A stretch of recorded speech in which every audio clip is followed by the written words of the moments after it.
हाँ बेटा, आप लोगों का फिर से स्वागत है। वे लेक्चर नंबर 107 अपने फास्फोरस के अपर रूप चल रहे थे। मैंने श्वेत फास्फोरस और आपको लाल फास्फोरस बता दिया था। अगला जो पॉइंट है नंबर तीन है बेटा काला फास्फोरस। तीसरा प्रकार काला फास्फोरस। ये इसके आगे देखो, ये दो प्रकार का होता है और इसके अंदर नंबर 1 एल्फा काला फास्फोरस और दूसरा है बीटा काला फास्फोरस। ठीक है बेटा, वो बाद में बात करेंगे। फास्फोरस, ठीक। अब यहाँ पर क्या करना है, जब लाल फास्फोरस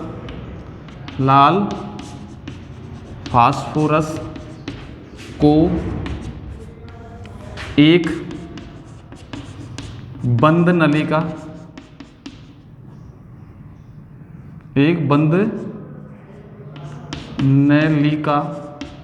में 803 केल्विन ताप, जब लाल फास्फोरस को एक बंद नलिका में 803 केल्विन ताप पर गर्म करके कई दिनों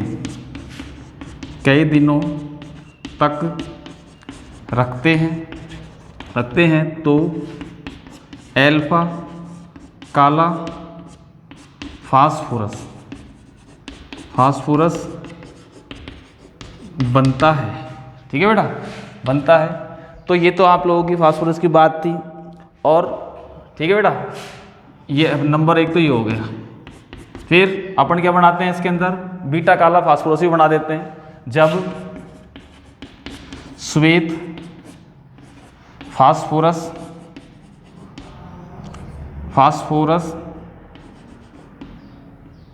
या फिर छोड़ो, बाद में बात करेंगे। यह लिख देना, यह ऊर्ध्वपातीज होता है। ठीक है, इसका ऊर्ध्वपातन हो सकता है, मतलब गैस से ठोस से गैस वापस। नंबर अगला, इसके क्रिस्टल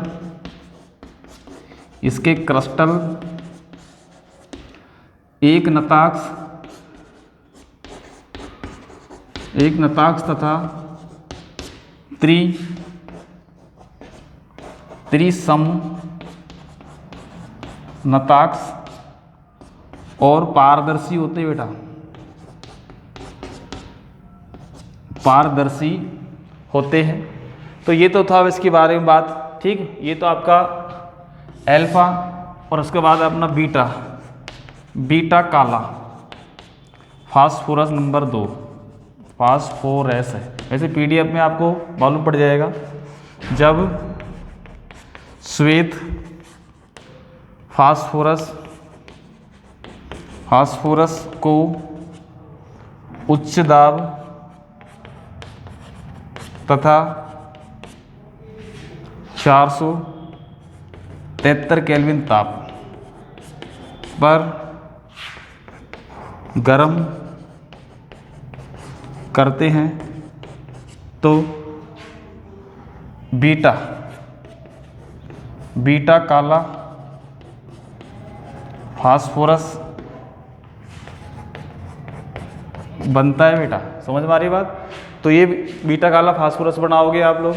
अब इसकी संरचना के बारे में बात करेंगे। तो ये चीज़ें तो मैंने आपके सामने लिख दी हैं।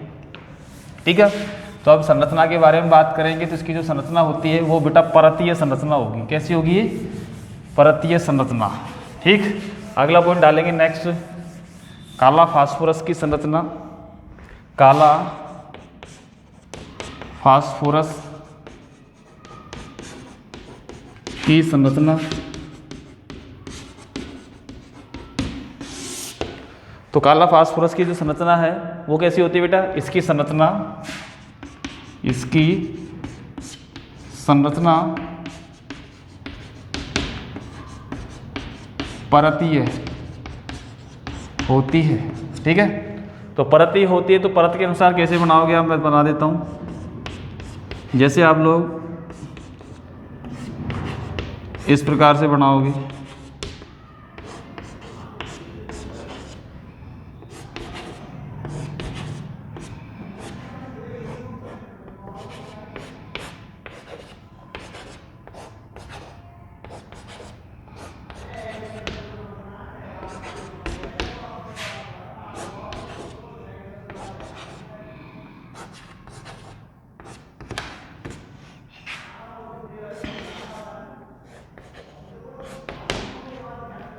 आप इसे आगे भी बना सकते हो, ठीक है, कोई दिक्कत नहीं है, तो बनाते रहो आप।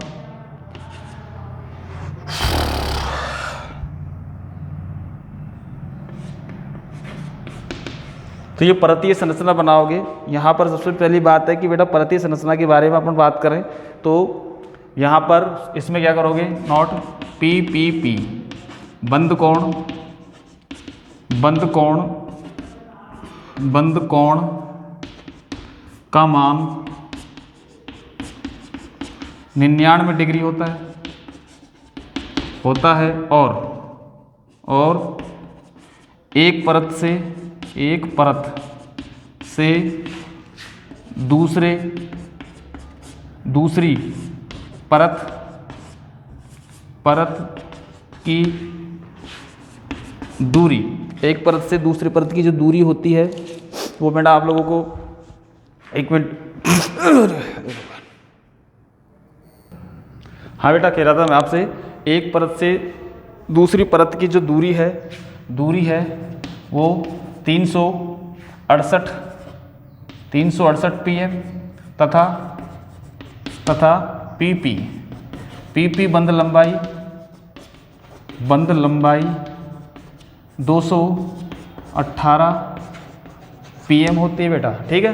तो यहाँ पर ये आप लोग इसकी परतीय संरचना बनाओगे तो ये काला फास्फोरस की आपकी संरचना हुई बेटा, ठीक। अब आप लोग जो फास्फोरस है इसके उपयोग की बात करें तो मैं एक इम्पॉर्टेंट उपयोग बताता हूँ, इसके अंदर उस चीज़ को ध्यान रखना। सबसे पहली बात है कि श्वेत फास्फोरस, उपयोग की बात करें, उपयोग नंबर 1 श्वेत फास्फोरस का उपयोग चूहे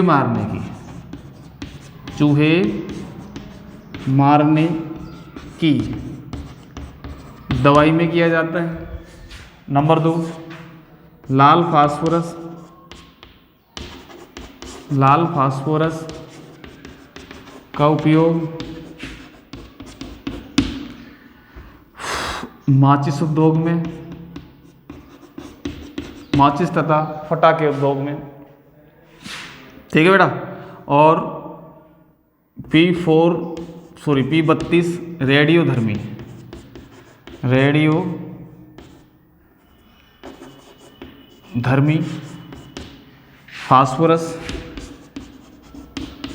फास्फोरस का उपयोग रक्त संबंधी जो भी बीमारी है जिसके अंदर ल्यूकोमिया है, रक्त संबंधी बीमारियों में किया जाता है, बीमारियों में किया जाता है। और रक्त संबंधी है जैसे ल्यूकोमिया, और ल्यूकोमिया क्या है, एक तरह से रक्त से संबंधित एक बीमारी है, उसमें P32 लिखे मैंने इसमें, P32 रेडियोधर्मी जो फास्फोरस है उसका उपयोग किया जाता है। तो ये बेटा फास्फोरस के बारे में थी। अगला जो टॉपिक होगा वो है बेटा फास्फीन। कौन सा टॉपिक है, फास्फीन। अगला टॉपिक है फास्फीन और फास्फीन का सूत्र होता है PH3। बनाने की विधि, सबसे पहली बात है कैल्शियम फास्फाइड की क्रिया। पहली विधि क्या है, कैल्शियम फास्फाइड तथा कैल्शियम फास्फाइड की क्रिया जल के साथ या फिर HCl के साथ अपन कराएंगे तो फास्फीन का निर्माण होगा। तो नंबर 1 कैल्शियम फास्फाइड का सूत्र होता है बेटा C3P2, इसकी अभिक्रिया H2O के साथ कराओ, H2O के साथ, और Ca3P2 की क्रिया आप HCl के साथ कराओ। और HCl कौन सा लोगे आप लोग, तनु लोगे तो आपका बनेगा CaOH का होल ट्वाइस, समीकरण संतुलित कर लेंगे, और प्लस PH3, और यहाँ पर भी CaCl2 प्लस PH3, ठीक। समीकरणों का आप संतुलित करोगे और ये आप लोग फास्फीन का निर्माण। नंबर 2 जो है वो बेटा ऑर्थो फास्फोरस अम्ल से, और ये क्या है, एक असमानुपातन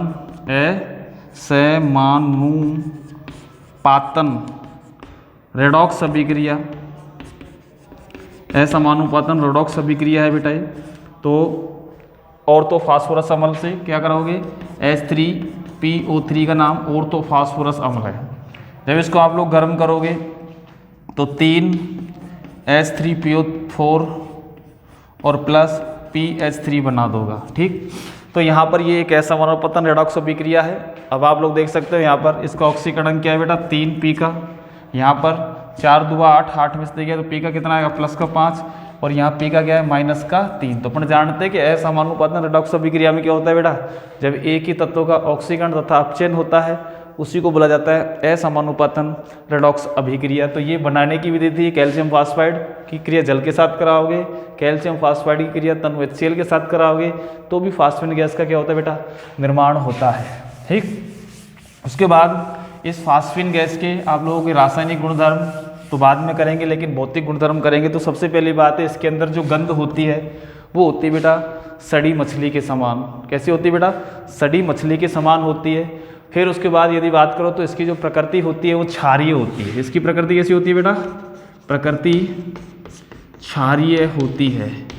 तो क्षारीय प्रकृति की अपन बात करें तो फास्फिन जो है HI के साथ और फास्फिन जो है किसके साथ बेटा, HBr के साथ क्रिया करके फास्फोनियम लवण बनाता है। तो यहाँ पर लवण बनेगा PH4 प्लस I-, तो इसका नाम है फास्फोनियम आयोडाइड, और ये है PH4 प्लस Br-, इसका नाम है फास्फोनियम ब्रोमाइड। शुद्ध अवस्था में फास्फिन, कहने का मतलब है कि जब फास्फिन बनाई जाती है तो कंडीशन के अंदर इसमें आग लगती है, हवा में जैसे ही घुलती है, एक विषैली प्रकृति की गैस है, और घुलती जब है तो इसके अंदर कुछ वर्टेक्स वलय बनती है। वर्टेक्स वलय का मतलब गोल गोल धुआं सी निकलती है। तो सबसे पहले शुद्ध अवस्था में तो ये जलती नहीं है, लेकिन अशुद्ध अवस्था के अंदर क्या होता है बेटा, फास्फिन शुद्ध अवस्था में जलती नहीं है, परंतु अशुद्ध अवस्था में यह जलती है, अशुद्ध अवस्था में यह जलती है क्योंकि इसमें P2H4 की अशुद्धि होती है, और P2H4 की जब अशुद्धि होगी तो जिसके कारण क्या होगा बेटा, जलेगा। अब बात है कि भैया आप लोगों को इसको शुद्ध करना चाहो तो सवाल ये आता है कि भाई फास्फिन को प्रयोगशाला में आप लोग किस प्रकार से शुद्ध करोगे। तो शुद्ध की बात है, शुद्ध फास्फिन, तो सबसे पहले आप लोग बनी हुई फास्फिन की अभिक्रिया जो अशुद्ध है, क्या है ये, अशुद्ध फास्फिन, अशुद्ध की क्रिया किसके साथ कराओगे, HI के साथ। तो इसकी क्रिया कराई तो आपको बनेगा PH4I, ये एक फास्फोनियम लवण है। क्या है, फास्फोनियम आयोडाइड, ठीक। अब बना हुआ फास्फोनियम आयोडाइड है, उसकी क्रिया आप लोग किसके साथ कराओगे, KOH के साथ कराओगे। KOH के साथ कराओगे तो आपका Ki प्लस H2O प्लस और प्लस आपका बनेगा PH3, और ये जो PH3 है ना बेटा वो शुद्ध PH3 होगा। कैसा होगा, एकदम शुद्ध।